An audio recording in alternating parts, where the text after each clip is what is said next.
Hey guys, before this video starts, I just wanted to quickly mention that we're going to be doing a Halloween live stream on October 31st, Halloween night, starting at around 8 o'clock p.m. Eastern Standard Time, where I, Alex, am going to be playing Friday the 13th, Costume Quest 2, and South Park. So make sure you join us on Podcast Now at youtube.com. We're going to be live streaming that night, just playing those 3 games, having some fun.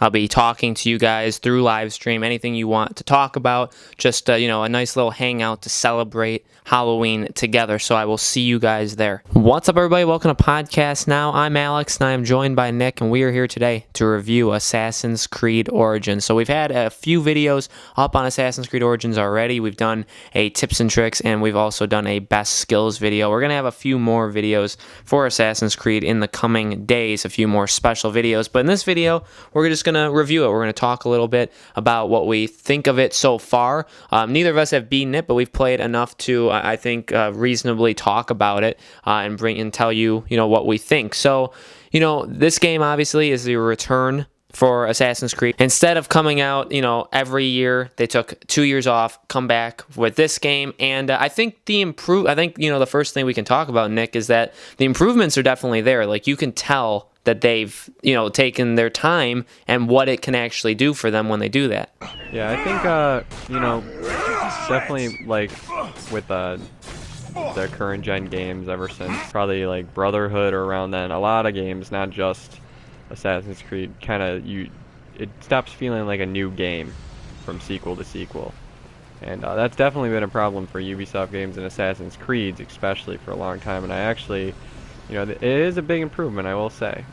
As different as it can be. It still feels like Assassin's Creed, but, I mean, you can't, that's to be expected, because it is an Assassin's Creed.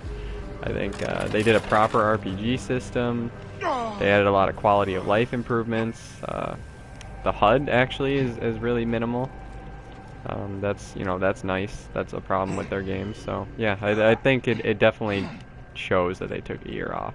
Definitely. I mean, and when I was playing it, I told you even that it feels like simultaneously they took a lot of what worked with Assassin's Creed, some of its more positive successes, and at the same time, the game, like, that this game was built from the legacy of Assassin's Creed, but in a lot of ways it has moved forward and kind of crafted its own thing. Like, it's called Assassin's Creed Origins. Obviously, it's the beginning of the Assassins, Bayek and being in ancient Egypt and stuff, but it also feels like a reboot button for the franchise in large, where I think you can pick up the game right here without playing any of the past games, and you wouldn't miss a thing, because the mechanics are there, and it has the sense of Assassin's Creed, but it plays pretty different. The combat's completely changed. I think, like you said, the crafting and RPG elements are really solid.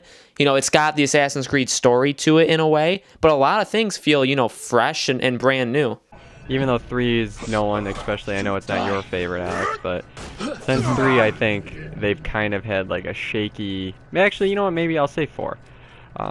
Even though 4 was its own weird thing, but it didn't feel like a natural progression from game to game. Like, right. You saw just, okay, there's the additions, they move forward. Like, for a while there was kind of getting shaky. They weren't sure, They tried a few different methods to re-energize it. They even, in Unity, they made the combat a lot more difficult, For a while there, you kind of like, basically you felt like a god in fights you could take on, which was fun for a while. I'll give it that, but ever since Brotherhood, like the kill streaks that you used to have, where you could just kill an entire legion of men, like it was nothing. I think that a return and actually like making the combat system a real combat system is really good.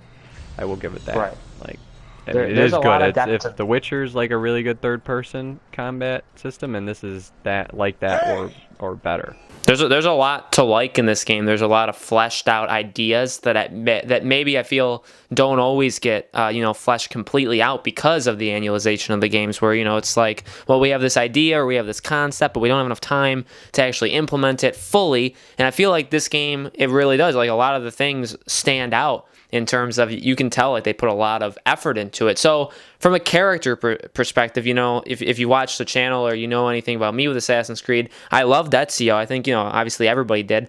Altair was great. Yeah, and when it came to Connor and then so on after that, they just became forgettable, boring characters. I personally, and I'll ask you, Nick, I actually really like Bayek.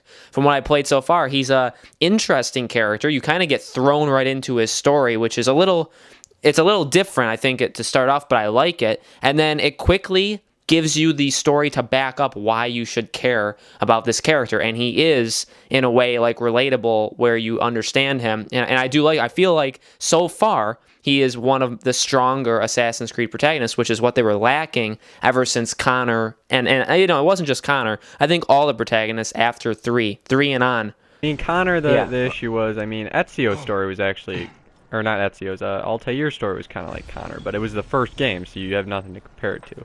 Ezio got 3 games. Connor it was kind of, way too much was sluggish, and you didn't really care, and there was a lot like training chapters, and the character just was annoying, and you didn't like him or relate to him at all. And yeah, even though Bayek, I obviously can't relate to some ancient Egyptian super cop assassin, which is what I've gathered he is so far. I like him much more. He seems more of the classic noble character that everyone can kind of get behind. Right. I've heard that it's not just us. Most people, or most reviews I've seen anyways, say that the beginning of the campaign is sluggish, which I'm as sure is an optimistic wording, because you're very optimistic at the start of games, but heard that it gets better and better as it goes on, especially in Act 2. I mean, and there's a lot to do in this game. This is by no means a small game. Let's talk about all the other things to do. Yeah. So go ahead, Nick. So like, what do you So like first, let's talk about the map is and the stuff there is? Let's talk about the elephant. That's exactly what I was gonna say. The massive, I don't know how many square kilometer mile elephant. The map is ridiculously massive. Just like me, you did the same thing I did, and you zoomed out, and then zoomed out, and then zoomed out, and you're like, what? How big is this map? It almost, I don't know if I want to say it seems too big, but it seems like it, how could it be that big? And honestly, I haven't even explored all of it, which is crazy. I've actually only unlocked like, I want to say five-ish zones with missions, and I've been to like maybe 2 or 3 extra, just either by accidentally or going there for something I saw on the map.